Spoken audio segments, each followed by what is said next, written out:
बिस्मिल्लाहिर्रहमानिर्रहीम। अस्सलाम वालेकुम डियर स्टूडेंट्स, हमने चैप्टर 7 डिस्कस करना स्टार्ट किया हुआ है और उसमें फ्लूइड डायनामिक्स के बारे में ये चैप्टर है। और आज हमारा जो नॉलेज है 7.3 है, जिसमें हमने इक्वेशन ऑफ कंटिन्यूटी को डिस्कस करना है। और इसमें ये भी डिस्कस करना है कि ये वाली जो इक्वेशन है ये कंजर्वेशन ऑफ मैस पे बेस करती है, मैस की कंजर्वेशन पे बेस करती है। तो इसमें जो एसएलओज हमने कवर करने हैं, 3 एसएलओज इसके अंदर हैं। पहले एसएलओ में क्या है, use the equation of continuity. Equation of continuity को इस्तेमाल करना है to solve the problems, numerical problem solve करने के लिए। तो इसमें हम सिर्फ न्यूमेरिकल प्रॉब्लम सॉल्व करने के लिए सिर्फ इक्वेशन ऑफ कंटिन्यूटी को यूज नहीं करेंगे, बल्कि हम पहले इसकी डेरिवेशन करेंगे, क्योंकि इससे बाकी जो एसएलओज हैं वो भी कवर होंगे और फिर हम न्यूमेरिकल प्रॉब्लम्स की तरफ आएंगे। दूसरा जो एसएलओ है उसमें लिखा है explain that squeezing the end of a rubber pipe. आपने कभी देखा होगा कि पानी वाला जो पाइप होता है, घरों में सफाई के लिए इस्तेमाल करते हैं, उसको जब हम स्क्वीज करते हैं, दबाते हैं, तो वहां पे उसमें से जो पानी की स्पीड है, पानी की वेलोसिटी है, वो इंक्रीज हो जाती है, वहां पे फ्लो फास्ट हो जाता है। तो ये हमारा एसएलओ इसी के बारे में है कि explain that squeezing the end of a rubber pipe results in increase in the flow velocity. यानी इसके नतीजे में होता क्या है, जो फ्लो वेलोसिटी है वो बढ़ जाती है। और इस चीज की वजाहत भी हमारी इक्वेशन ऑफ कंटिन्यूटी ही करेगी। नेक्स्ट एसएलओ में क्या है, हमने जस्टिफाई करना है, justify that equation of continuity is a form of the principle of conservation of mass. यानी यहां पे हम इस चीज को भी जस्टिफाई करेंगे कि जो हमारी इक्वेशन ऑफ कंटिन्यूटी है वो बेसिकली कंजर्वेशन ऑफ मैस की ही एक शक्ल है। तो ये अभी आपको अंडरस्टैंड हो जाएगा। तो आइए हम इसको स्टार्ट करते हैं। सबसे पहले ये इक्वेशन को ड्राइव करने से पहले हम एक बात याद रखें कि जब भी आपने किसी ऑब्जेक्ट की मोशन को बयान करना हो, तो फिजिक्स में मोशन को बयान करने का तरीका क्या है कि उसके लिए इक्वेशंस बिल्डअप कर ली जाती हैं, उसकी मोशन के लिए इक्वेशंस बनाई जाती हैं। जैसे कि इससे पहले आपने इक्वेशन ऑफ मोशन पढ़ी हुई है, V F is equal to V I plus A T, H is equal to V I T plus half A T square, और 2a h is equal to V F square minus V I square. तो ये straight line में अगर कोई object move कर रहा हो तो उसकी मोशन को बयान करने के लिए हम इन इक्वेशंस का इस्तेमाल करते हैं। इसी तरह से यहां पे तो हमने फ्लूइड के फ्लो को देखना है, तो फ्लूइड फ्लो को बयान करने के लिए भी हम यहां पे इक्वेशन को बिल्डअप करेंगे, जिसमें 2 इक्वेशंस हमने यहां पे ड्राइव करनी है। पहले वाली तो अभी जो डिस्कस करने वाले हैं इक्वेशन ऑफ कंटिन्यूटी है, और दूसरी वाली इक्वेशन है बर्नौलीज इक्वेशन। ये दोनों इक्वेशन हमें फ्लूइड के फ्लो के बारे में इंफॉर्मेशन देती हैं, उसकी वजाहत करती हैं कि वो फ्लो कैसे होता है। लेकिन एक बात याद रखें कि यहां भी चूंकि हमने इक्वेशन बनानी है, अगर तो हम एक रियल फ्लूइड को लें तो रियल फ्लूइड एक ऐसा फ्लूइड होता है जिसमें विस्कोसिटी भी है, और वो फ्लो टर्बुलेंट भी हो सकता है, स्ट्रीमलाइन भी हो सकता है। तो उस फ्लो के अंदर कंप्लेक्सिटी है, उसके लिए इक्वेशन को बिल्डअप करना डिफिकल्ट है। तो फिर साइंटिस्ट ने क्या किया कि फ्लूइड के ऊपर कुछ कंडीशन इंपोज की और फिर उसके लिए इक्वेशन को बिल्डअप किया। उस केस में इक्वेशन को बनाना आसान हो गया। अच्छा, जो कंडीशन हम इंपोज करने वाले हैं फ्लूइड के ऊपर, उन कंडीशंस के साथ हमारा जो फ्लूइड है वो एक आइडियल फ्लूइड कहलाता है। और वो कंडीशन है क्या, वो यहां पे लिखी हुई है। सबसे पहले जो कंडीशन है कि फ्लूइड को हम लेंगे इनकंप्रेसिबल। इनकंप्रेसिबल का मतलब जो कंप्रेस ना हो। तो बेटा जो कंप्रेस नहीं होगा उसके वॉल्यूम में चेंज नहीं आएगी, और अगर वॉल्यूम चेंज नहीं होता तो हमारे पास डेंसिटी के फॉर्मूले को अगर देखें, जो कि मास ओवर वॉल्यूम के बराबर है, इसमें अगर वॉल्यूम चेंज ना हो तो डेंसिटी क्या रहेगी, कांस्टेंट। तो ऐसे फ्लूइड जो इनकंप्रेसिबल होते हैं उनकी डेंसिटी को हम कांस्टेंट लेते हैं। तो हमारा ये जो फ्लूइड है, जो आइडियल फ्लूइड है, जिसको हम आइडियल कंसिडर करेंगे, उसकी डेंसिटी कांस्टेंट लेंगे। तो ये आगे मैंने इसको लिख भी दिया है। दूसरी जो प्रॉपर्टी है जिसके साथ हम फ्लूइड की मोशन के लिए इक्वेशन बनाएंगे वो है कि फ्लूइड को नॉन विस्कस कंसिडर करेंगे।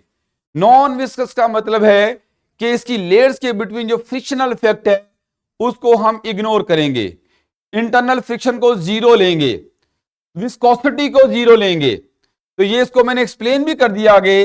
There is no internal friction between the adjacent layers. जो साथ साथ वाली लेयर्स हैं उनके दरमियान जो इंटरनल फ्रिक्शन है उसको हम कंसिडर नहीं करेंगे। और तीसरी वाली जो प्रॉपर्टी है उसमें फ्लो को हम स्ट्रीमलाइन कंसिडर करेंगे, लैमिनर फ्लो लेंगे, स्ट्रीमलाइन फ्लो लेंगे। और लैमिनर फ्लो का आपको पता है, लैमिनर फ्लो ऐसा फ्लो होता है जिसमें किसी भी एक पॉइंट के ऊपर जो फ्लूइड की वेलोसिटी है वो टाइम के साथ चेंज नहीं होती। हाँ, अगर किसी और पॉइंट पे जाके बात करते हो तो वहां पे वेलोसिटी कुछ और हो सकती है, लेकिन जो भी होगी वो उस पॉइंट पे वहां पे वो भी टाइम के साथ चेंज नहीं होगी। तो हमने लैमिनर फ्लो कंसिडर करना है जिसमें velocity of the fluid at a point does not change with time, time के साथ चेंज नहीं होती। तीन प्रॉपर्टीज हो गई। और चौथी प्रॉपर्टी हमारे पास क्या है कि जो फ्लूइड फ्लो है इसे हम नॉन रोटेशनल लेंगे, यानी इसमें वोर्टिस कंसिडर नहीं करनी, क्योंकि जिसके अंदर वोर्टिस आ जाती हैं वो तो वैसे भी हमारा टर्बुलेंट फ्लो कहलाता है। तो हमने ये चार प्रॉपर्टीज के साथ फ्लूइड को कंसिडर करना है और इसकी मोशन के लिए इक्वेशंस को बिल्डअप करना है, डेवलप करना है। तो अब हम इक्वेशन ऑफ कंटिन्यूटी की तरफ आते हैं। अच्छा, इससे पहले एक और पॉइंट है कि ये वेलोसिटी प्रोफाइल दिखाया गया है, एक रियल फ्लूइड और एक आइडियल फ्लूइड का। ये रियल फ्लूइड का है और ये हमारे पास आइडियल फ्लूइड है। इसमें आप देख रहे हो ये जो एरोज हैं ये समझो ये वेलोसिटी वेक्टर हैं, ये स्ट्रीम लाइंस हैं। तो ये सारे के सारे एक ही लेंथ के हैं। ये चीज क्या बता रही है कि ये यहां पे जो क्रॉस सेक्शनल एरिया है इस क्रॉस सेक्शनल के अंदर अंदर किसी भी पॉइंट के ऊपर जो वेलोसिटी है वो सेम है, यानी ये वेलोसिटी हर पॉइंट पे इस क्रॉस सेक्शनल एरिया के अंदर क्या ली जाएगी, सेम ली जाएगी। लेकिन जैसे ही हम आगे किसी और क्रॉस सेक्शन पे जाएंगे जो इससे डिफरेंट होगा वहां पे वेलोसिटी डिफरेंट हो सकती है। लेकिन जब आप किसी एक क्रॉस सेक्शन पे बात करोगे तो उस क्रॉस सेक्शन के अंदर अंदर हर पॉइंट पे हमारी वेलोसिटी विस्कोसिटी के जीरो होने की वजह से क्या कंसिडर होगी, सेम कंसिडर होगी। क्योंकि अगर ये नॉन विस्कस फ्लूइड हम ले रहे हैं इसका मतलब ये हमारा एक आइडियल फ्लूइड है और आइडियल फ्लूइड में पूरे का पूरा जो फ्लूइड है वो एक एंटिटी के तौर पर काम करता है। तो किसी भी एक जगह पे पूरे के पूरे फ्लूइड की वेलोसिटी क्या होगी, फिक्स होगी। जैसे कि यहां पे अगर ये पॉइंट 1 कर लें तो पॉइंट 1 पे हर पॉइंट के ऊपर इसके अंदर अंदर जितने भी पॉइंट लेंगे उन सब पे वेलोसिटी सेम लेंगे, क्योंकि फ्लूइड का बिहेवियर एक सिंगल एंटिटी की तरह बिहेव कर रहा है under a non viscous condition, zero viscosity के साथ। जबकि रियल फ्लूइड में आप देख रहे हो कि सेंटर पे हमारे पास एरो सबसे बड़ा है, यहां पे वेलोसिटी सबसे ज्यादा होती है और जैसे जैसे लेयर्स के दरमियान चूंकि फ्रिक्शनल इफेक्ट है, फ्रिक्शन की वजह से हर ऊपर वाली लेयर की तरफ जा रहे हैं तो मोशन को अपोज किया जाता है जिसकी वजह से वेलोसिटी कम होती जा रही, और वो लेयर जो वॉल के साथ इन कांटेक्ट होगी उसकी वेलोसिटी नियरली हम जीरो लेते हैं। तो ये हमारे पास रियल फ्लूइड का वेलोसिटी प्रोफाइल है। जबकि हमने यहां पे चूंकि इक्वेशन ऑफ मोशन की बात करना है, कंटिन्यूटी इक्वेशन की बात करना है, उसके लिए हमने आइडियल फ्लूइड को कंसिडर करना है। तो आइए हम अब इक्वेशन ऑफ कंटिन्यूटी की तरफ आते हैं। डियर स्टूडेंट्स, ये जो इक्वेशन ऑफ कंटिन्यूटी है ये इक्वेशन क्या कहती है, असल में एक बात और सुन लें कि हमने जब ये इक्वेशन को बिल्डअप करना है तो यहां पे फ्लूइड के फ्लो को हम पाइप्स के अंदर कंसिडर करेंगे। और ये इक्वेशन क्या बता रही है हमें, इसकी तरफ आते हैं। ये इक्वेशन कहती है कि कोई भी आपके पास इनकंप्रेसिबल फ्लूइड है, नॉन विस्कस फ्लूइड है, जिसका फ्लो स्ट्रीमलाइन है, जिसका फ्लो कैसा है, स्ट्रीमलाइन है। तीन बातें मैंने कर दी, इनकंप्रेसिबल, नॉन विस्कस और फ्लो स्ट्रीमलाइन। इन तीनों कंडीशंस के साथ हमारा जो फ्लूइड है वो एक आइडियल फ्लूइड हो जाएगा। आप एक सिंगल वर्ड भी इस्तेमाल कर सकते हो फॉर आइडियल फ्लूइड। तो किसी भी आइडियल फ्लूइड के लिए क्या बात लिखी हुई है, the rate of flow at any point in a pipe remains constant. किसी भी पॉइंट के ऊपर जो रेट ऑफ फ्लो है वो क्या होगा, वो कांस्टेंट रहेगा। चाहे कहीं पे पाइप नैरो है, कहीं पे पाइप वाइडर है, हर जगह पे जो हमारा रेट ऑफ फ्लो है वो क्या लिया जाएगा, वो कांस्टेंट कंसिडर किया जाएगा। अब रेट ऑफ फ्लो का मतलब है volume flowing per second. Rate of flow का मैं लिख भी देता हूं, rate of flow means volume flowing per second, volume of the fluid flowing per second, ये हमारा रेट ऑफ फ्लो है। और मैथमेटिकली इसको लिखना चाहें तो delta v over delta T लिख सकते हैं। डेल्टा वी यहां पे वॉल्यूम की चेंज है और डेल्टा टी वो टाइम है जिसमें ये वॉल्यूम की चेंज आती है फ्लो की वजह से, तो इसको आप रेट ऑफ फ्लो का नाम देते हो। तो हर पॉइंट पे रेट ऑफ फ्लो हमारा इस इक्वेशन के अकॉर्डिंग क्या रहता है, कांस्टेंट रहता है। अच्छा, ये इक्वेशन एक और पॉइंट भी यहां पे लिखा है। एक तो मैंने रेट ऑफ फ्लो के हवाले से बात कर दी, दूसरा पॉइंट ये है कि ये ऐसी इक्वेशन है जो दो पैरामीटर्स को आपस में रिलेट करती है। वो दो पैरामीटर्स कौन से हैं, पहला पैरामीटर है पाइप का क्रॉस सेक्शनल एरिया और दूसरा है फ्लूइड की वेलोसिटी। तो ये ऐसी इक्वेशन है जो फ्लूइड वेलोसिटी को पाइप के क्रॉस सेक्शनल एरिया के साथ लिंक करेगी, रिलेट करेगी। वो रिलेशन क्या है वो जब हम ड्राइव कर लेंगे तो तब हमें यहां पे उस पॉइंट की अंडरस्टैंडिंग होगी। ठीक हो गया बेटा। इसके बाद नेक्स्ट जो पॉइंट है कि ये इक्वेशन ऐसी है जो कि कंजर्वेशन ऑफ मास पे बेस करती है। ये तो हमारा एसएलओ भी है, हम इसको जस्टिफाई भी करेंगे कि हमारी जो इक्वेशन ऑफ कंटिन्यूटी है ये कंजर्वेशन ऑफ मास पे बेस कर रही है। लो बेटा, अब हम स्टार्ट करते हैं, इसकी डेरिवेशन की तरफ आते हैं। उसके लिए मैंने ये एक फिगर ली है जिसमें मैंने एक पाइप कंसिडर किया है। ये एक लॉन्ग पाइप था लेकिन मैंने उसका एक स्मॉल पार्ट कंसिडर कर लिया। ठीक है, इससे पीछे भी पाइप है, इससे आगे भी पाइप होगा, लेकिन अंडर ऑब्जर्वेशन हमारे पास ये पाइप का एक स्मॉल पार्ट है। और ये एक ऐसा पाइप लिया है जिसमें इसका जो क्रॉस सेक्शनल एरिया है वो वेरी कर रहा है, तब्दील हो रहा है। आप अगर मैं दो पॉइंट यहां पे कंसिडर कर लूं, एक को मैंने पॉइंट 1 कह दिया है और एक को मैंने पॉइंट 2 कह दिया है। अब पॉइंट 1 पे अगर आप देखो तो यहां पे पाइप नैरो है, और अगर ये नैरो है तो इसका जो क्रॉस सेक्शन है यहां पे इसका एरिया क्या है, कम है। क्रॉस सेक्शन को आप कह सकते हो कि अगर मैं ये जैसे पेन है, अगर मैं इसको क्रॉस करके जो भी इसका ये सेक्शन मिलेगा उसे आप क्रॉस सेक्शन का नाम दे सकते हो। तो क्रॉस सेक्शन का जो एरिया एट पॉइंट 1 है उसे मैंने A1 कहा है और वो रिलेटिवली पॉइंट 2 के लिहाज से कम है। इस पॉइंट पे जो एरिया उसे मैंने A2 कहा है। तो एक बात याद रखनी है कि हमने अभी इक्वेशन ऑफ कंटिन्यूटी को बिल्डअप करना है, बनाना है, ड्राइव करना है। उसके लिए हमने एक वेरिंग क्रॉस सेक्शन वाला पाइप कंसिडर किया है और उसका एक स्मॉल पोर्शन कंसिडर किया है। तो सपोज करें कि जो ये पॉइंट 1 है यहां पे फ्लूइड की वेलोसिटी जो है वो V1 है, और ये V1 वेलोसिटी कैसे डिफाइन की जा सकती है, अगर डेल्टा टी टाइम में फ्लूइड ने यहां पे डेल्टा x1 डिस्टेंस ट्रेवल किया है तो इस एंड पे जो हमारे पास वेलोसिटी बनेगी उसे आप लिख सकते हो delta x1 divided by delta T. और डेल्टा x1 वो डिस्टेंस है जो कि फ्लूइड डेल्टा टी टाइम में ट्रेवल करता है, कवर करता है।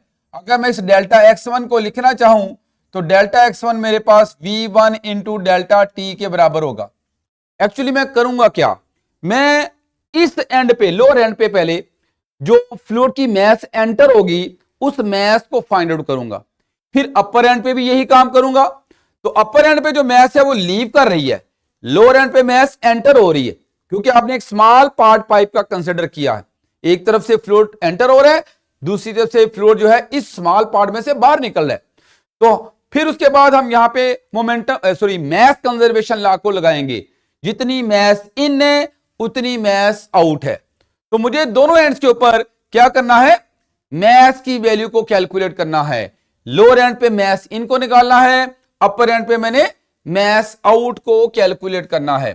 तो उसके लिए मैं क्या करने लगा हूं, ये जरा अगली से एक स्लाइड ऐड कर दें और ये फिगर वहां पे शिफ्ट कर दें।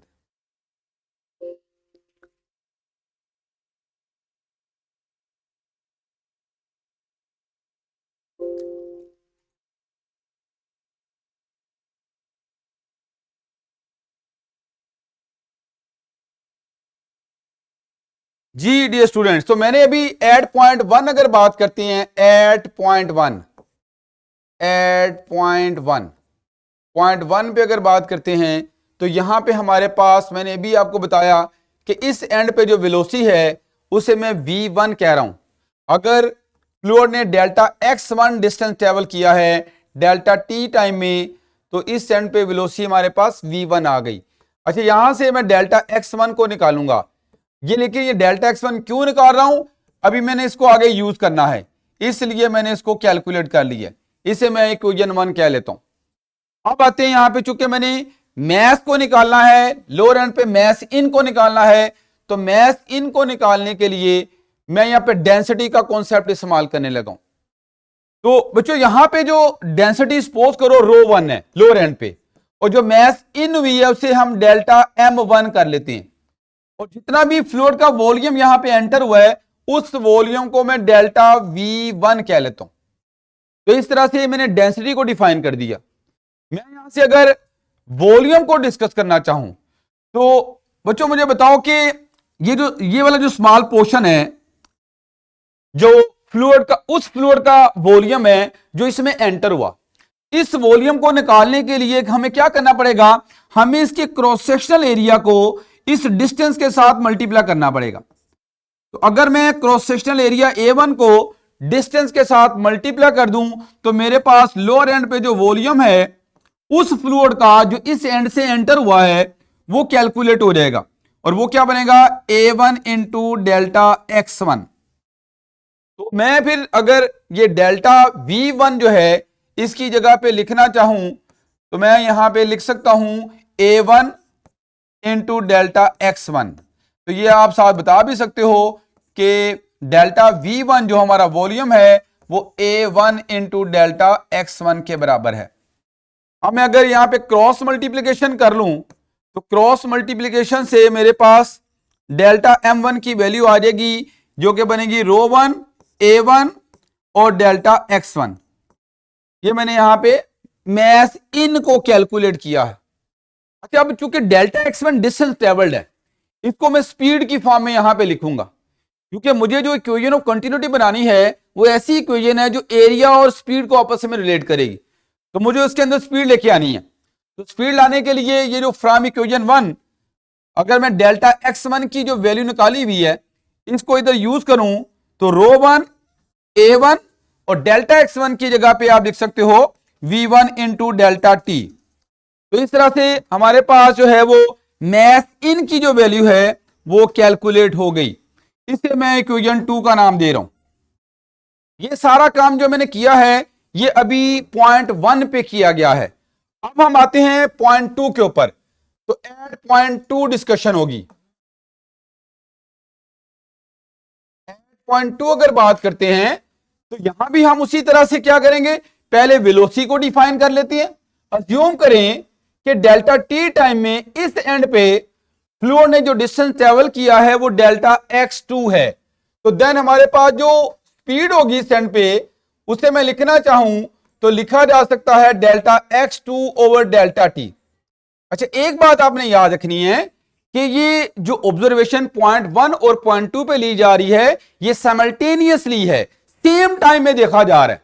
जिस टाइम में पॉइंट 1 पे ऑब्जर्वेशन ली गई है उसी टाइम पे आप पॉइंट 2 पे बात कर रहे हो। यही वजह है कि मैंने जैसा टाइम पॉइंट 1 में कंसिडर किया है वैसा ही टाइम मैं पॉइंट 2 पे कंसिडर कर रहा हूं। क्या इधर से आप डेल्टा x2 की वैल्यू निकाल लें, क्योंकि इसको मैंने आगे यूज करना है इसलिए कैलकुलेट किया जा रहा है। इसे मैं कह लेता हूं इक्वेशन 3। अगेन अब चूंकि हमने मैथ आउट को कैलकुलेट करना है तो मैथ आउट को निकालने के लिए डेंसिटी के कॉन्सेप्ट की तरफ आते हैं। तो अज्यूम कर लें कि अपर एंड पे हमारे पास जो डेंसिटी है वो ρ2 है, और उसे मैं लिख सकता हूं यहां पे डेल्टा m2 ओवर वो डेल्टा v2। और डेल्टा v2 क्या है, volume flowing out from the pipe, pipe से निकलने वाला फ्लूइड का वॉल्यूम। तो अब ये कहां कैसे निकाला जाएगा, ये भी बिल्कुल वैसे ही कैलकुलेट करेंगे जैसे हमने लोअर एंड पे वॉल्यूम को दिखा। तो यहां पे आप देख सकते हो कि जो डिस्टेंस ट्रेवल्ड है वो डेल्टा x2 है, और जो क्रॉस सेक्शनल एरिया है अपर एंड के ऊपर पॉइंट 2 के ऊपर वो A2 है। तो मैं अगर वॉल्यूम फ्लोइंग आउट को निकालना चाहूंगा तो मैं सिंपली क्या करूंगा कि A2 को डेल्टा X2 के साथ मल्टीप्लाई कर दूंगा, तो A2 इंटू डेल्टा X2। तो इस तरह से मैंने volume flowing out of the pipe उसको कैलकुलेट किया। तो इसको अगर मैं इधर यूज करता हूं तो मेरे पास क्या फॉर्म बनती है वो भी हमारे सामने आएगी। डेल्टा M2 की वैल्यू क्या बनेगी, A2 इंटू डेल्टा X2। अब क्रॉस मल्टीप्लीकेशन पे डेल्टा M2 की वैल्यू जो बनती है वो बनेगी इक्वल टू √2 साथ आएगा A2 into delta X2। Again अब डेल्टा X2 की वैल्यू, चूंकि मुझे तो जो रिलेशन बनाना है वो इक्वेशन ऑफ कंटिन्यूटी के लिए बनाना है, और हम ये बात कर चुके हैं कि ये ऐसी इक्वेशन है जो स्पीड और एरिया को आपस में रिलेट करती है। तो मुझे यहां पे डिस्टेंस को रिप्लेस करना है किसके साथ, स्पीड के साथ। तो अब आते हैं फिर डेल्टा X2 की वैल्यू जो कि ऑलरेडी हम कैलकुलेट कर चुके हैं उसको यहां पे यूज करेंगे, और इस तरह से मेरे पास जो डेल्टा M2 की वैल्यू है वो क्या बनेगी, √2 A2 और डेल्टा X2 को रिप्लेस करेंगे V2 इंटू डेल्टा T के साथ। इसको मैं इक्वेशन नंबर 4 का नाम दे रहा हूं। मेरे पास दो इक्वेशंस आ गई, एक मैथ इन के लिए और एक मैथ आउट के लिए। अब मैं आता हूं यहां पे नेक्स्ट पॉइंट पे, इधर एक और स्लाइड ऐड कीजिए।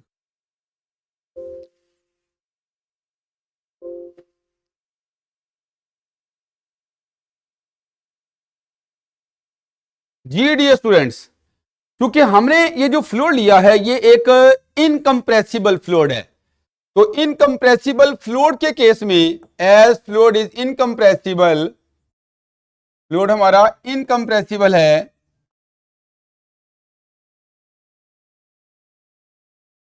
तो इस केस में अगर ये फ्लूइड कंप्रेस नहीं होता तो फिर law of conservation of mass क्या कहती है, according to law of conservation of mass, जितनी मास एंटर होगी एक एंड से उतनी मास दूसरे एंड से आउट होगी। तो लॉ ऑफ कंजर्वेशन ऑफ मास को वो यहां पे मैं अप्लाई करने लगा हूं, क्योंकि इनकंप्रेसिबल है। ये नहीं हो सकता कि एक तरफ से फ्लूइड ज्यादा एंटर हो जाए और दूसरी तरफ से कम निकले, तो जितना एक तरफ से एंटर होगा दूसरी तरफ से उतना ही बाहर जाएगा। तो इस तरह से हमारे पास mass in will be equal to mass out, mass in को मास आउट के इक्वल ले लेंगे, और मास इन की वैल्यू हमने निकाली है 𝜌1 A1 V1 डेल्टा T। ऐसे ही मास आउट को लिखना चाहें वो बनेगी 𝜌2 A2 V2 और डेल्टा T। इसमें आप देख सकते हो कि डेल्टा टी से कैंसिल किया जा सकता है, और एक और चीज जो है वो यहां पे क्या है कि चूंकि हमारा फ्लूइड क्या है, इनकंप्रेसिबल है, तो अगर फ्लूइड इनकंप्रेसिबल हो तो डेंसिटी क्या होती है, अभी डिस्कशन की थी हमने, as fluid is incompressible density remains constant. तो हमारे पास अगर फ्लूइड इनकंप्रेसिबल है तो देन डेंसिटी कांस्टेंट होगी। तो जो डेंसिटी अपर एंड पे है वही डेंसिटी लोअर एंड पे है, तो 𝜌1 और 𝜌2 की वैल्यूज को हम क्या ले लेंगे, इक्वल ले लेंगे। अब अगर इन दोनों के लिए मैं एक ही सिंबल इस्तेमाल कर लूं, रो का सिंबल इस्तेमाल करूं, तो मेरे पास फिर इस इक्वेशन के अंदर क्या चेंजेस आती हैं वो भी आप देख लेते हैं। 𝜌1 की जगह पे रो लिख लेते हैं, इधर हमारे पास A1 V1 और इस तरफ 𝜌 A2 V2, इसमें रो से कैंसिल होगा और इस तरह से A1 V1 will be equal to A2 V2। ये बिल्कुल उसी तरह की एक फॉर्म बन रही है जैसे आपने बॉयल्स लॉ को पढ़ा हुआ है, P1 V1 is equal to P2 V2। जब भी इस तरह का रिलेशन होगा तो इससे हम क्या कंक्लूड करते हैं, इससे हम ये कंक्लूड करते हैं कि इन दोनों का जो प्रोडक्ट है, जो चीजें आप मल्टीप्लाई हो रही हैं, इन दोनों का जो प्रोडक्ट है दैट रिमेन्स कांस्टेंट। और इसमें दो चीजें कौन कौन सी हैं, एक पाइप का क्रॉस सेक्शनल एरिया है और दूसरा फ्लूइड की स्पीड है। तो फाइनल कंक्लूजन फिर हमारा क्या है यहां पे कि एरिया और फ्लूइड स्पीड का जो प्रोडक्ट है दैट रिमेन्स कांस्टेंट, ये कांस्टेंट रहता है। और ये कांस्टेंट होता किसके बराबर है, इसको भी हम देख सकते हैं। मैं अगर इसी फार्मूले में जो स्पीड है उसकी जगह पे लिख दूं distance over time, distance over time लिख दें, तो अभी आपने पीछे जो फिगर को यूज किया था, इस फिगर में जरा मुझे बताएं कि अगर मैं डिस्टेंस और एरिया को आपस में मल्टीप्लाई कर दूं, ये क्रॉस सेक्शनल एरिया को डिस्टेंस से मल्टीप्लाई करें तो हमारे पास क्या आता है, वॉल्यूम ऑफ द फ्लूइड हमारे पास कैलकुलेट होगा। तो फिर यहां पे जो A इंटू डेल्टा एक्स है that will be equal to volume flowing, तो इसको मैं डेल्टा वी लिख सकता हूं। इस तरह से हमारे पास जो ए बी का प्रोडक्ट है वो delta v over delta t के इक्वल आ गया, और इससे आप कहते हो volume flowing per second, volume flowing per second, flowing per second which is called flow rate. इसे आप वॉल्यूम फ्लो रेट का नाम भी दे सकते हो, वॉल्यूम फ्लो रेट।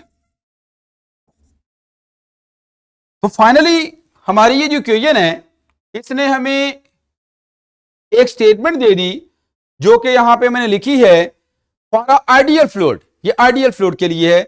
और आइडियल फ्लूइड की तीन प्रॉपर्टीज हमने डिस्कस की थी कि ऐसा फ्लूइड जो इनकंप्रेसिबल होता है, जो नॉन विस्कस है, और जिसके फ्लो को हम स्ट्रीमलाइन फ्लो लेते हैं, लैमिनर फ्लो लेते हैं, उस आइडियल फ्लूइड के लिए product of the cross sectional area of the pipe at a certain point and the fluid speed at any point remains constant, ये कांस्टेंट रहता है, यानी एरिया और स्पीड का जो प्रोडक्ट है वो कांस्टेंट रहेगा। और ये कांस्टेंट होगा किसके बराबर, it is equal to volume flowing per second which is called flow rate, जिसे आप फ्लो रेट का नाम देते हो।